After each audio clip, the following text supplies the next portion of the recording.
An NTTV special report, UNTPrez Talks with Dr. Neil Simontrisk. Good evening, everybody, and welcome to another edition of UNTPrez Talks. As always, I'm Michaela Goose. We are here with UNT President Neil Simontrisk. How are you doing, President Simontrisk? I'm doing great. It's kind of a rainy, dreary Tuesday, but I kind of like it. All right, well, once again, just like last week, I went ahead and went on Facebook and Twitter and asked everybody what they want to know, parents, students, alumni, faculty, staff, everybody. And these are the questions that they brought us. So first of all, a lot of people were asking me how transportation, specifically shuttle buses to and from Discovery Park and apartments, are going to deal with social distancing. Will there be more bus times, passengers skipping rows on the seats, etc.? What do you think? Yeah, there'll be passengers skipping rows on the seats. I think this one's pretty easy. There'll be certain seats you can't sit in, certain seats that you can sit in.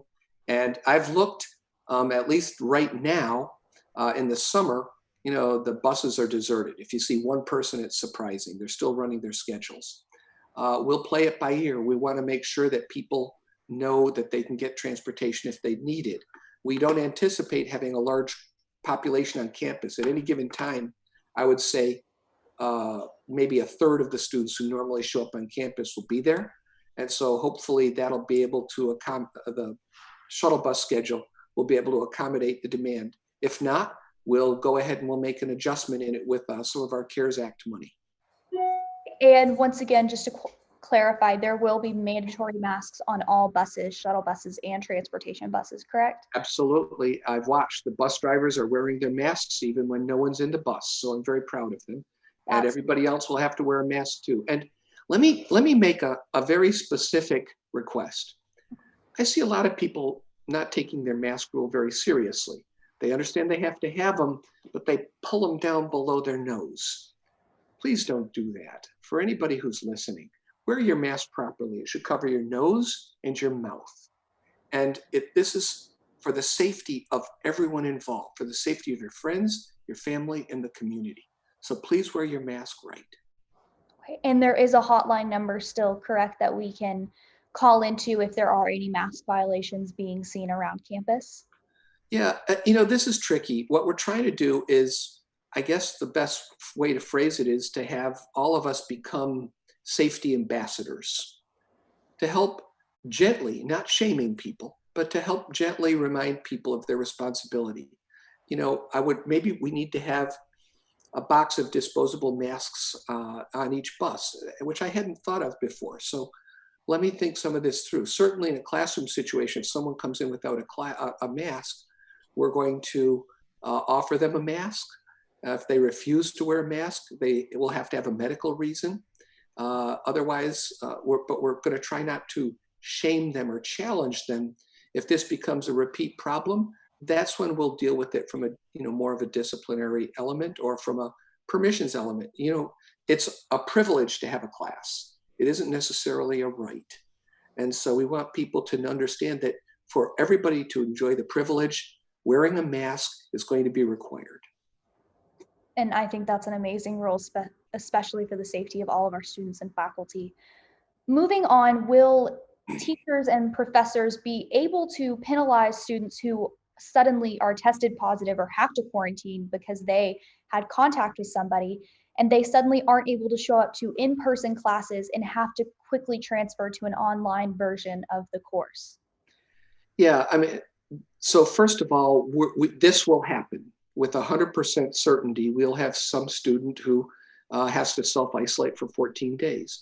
What we've told every single faculty member is make it as easy as possible for them to access your class, make it as easy as possible for them to get their assignments, make sure Canvas is fully loaded so that the students can access all the learning materials that they need. And in many cases, we'll be able to do a kind of either a true high flex version with simultaneous video so that the student can still take advantage of it through Zoom, or we're encouraging faculty to do a simple thing. I have a tripod that holds my cell phone and a ring light. I'm sure you do too. It's not hard to set up an iPhone Zoom so that you can allow a student to access your class remotely. So we're trying to give people tips on how to create kind of an instant high flex classroom so that if the student is isolating, they have the advantage of feeling that they've been part of the class time, and through the Zoom, they may be able to interact with us.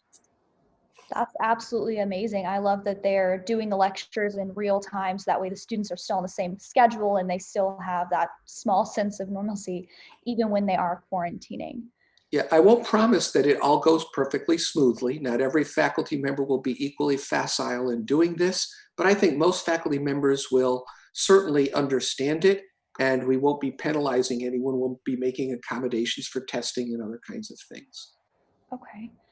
Thank you so much. Moving on, 2 years ago, you replied to a student named Garrett Weeks' tweet who asked while you were doing a promotional video holding a boogie board what it would take for you to shred the fountain in the library mall with that boogie board. And you replied with, "Dude, I body surfed the Bonsai Pipeline in Sandy, aka Quad Beach, when I lived in Hawaii. I crushed it on the rock pile and Makapuu. The fountain holds no thrill for me." Would you care to elaborate on this? He really would like a reply and more about your surfing history. Well, it's really funny. Back when I was a dean of science at UT Arlington, I was being headhunted for provost jobs around the country. And they'd say, "We've got a great job for you in Northern Michigan." I'd be like, "No, cold, not so much." And they kept offering me these different positions. And I finally said, "Look, I've got two words for you: blue water."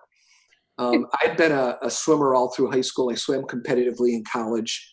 So I love swimming, and I'm a real water person, and I love the beach. So when they called and said, "How'd you like to be the vice chancellor at the University of Hawaii in Manoa?" I went, "Yes, yes, I will do that job."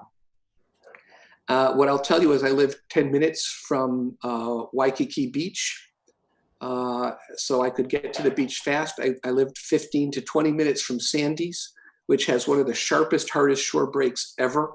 And it is a dangerous place. If you're not a good swimmer, if you don't know how to body surf, you should not go there.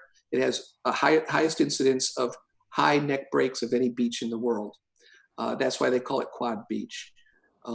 So Makapuu is great, but the big waves on the North Shore, on Sunset Beach and the Bonsai Pipeline are great. It's a tough, when the really big waves hit and you're on the sand, the whole beach shakes. I want you to try to imagine that. Like, you can see, and I would never go in the water when the waves were really big, but I mean, when 30-foot waves come in, it is awe-inspiring. I've never surfed in anything bigger than about 12 foot, and that's measured Haole style, not Hawaiian style. That's probably about a 6 to 8 foot wave Hawaiian style, because they measure from the back, not the front. But body surfing is just the most fun thing in the world to me. I thought I was a board surfer until I saw the Hawaiians, and they're just so good that I got discouraged. So I didn't try to hang with them. I did a little sponge surf boarding, but to me, body surfing with hand fins and foot fins was always just the most natural expression of having fun in the water. And it's always fun when you shoot down the tube and you see a shark following you in the back wall of the wave, So again, as a marine biologist, being in the water was fun, but the joy of body surfing will never leave me. And if I had to pick a way to go, I think it'd be a big wave took me. That is by far the coolest thing I think I have ever heard in my life. Thank you so much. That's all I have for you today. Thank you so much, President Samatras. Thank you, and have a great week. I hope to see you all soon. Thank you, and join us again next week for another UNTPrez Talks. Hold it. You've been watching an NTTV special report, UNTPrez Talks, with Dr. Neil Samatras.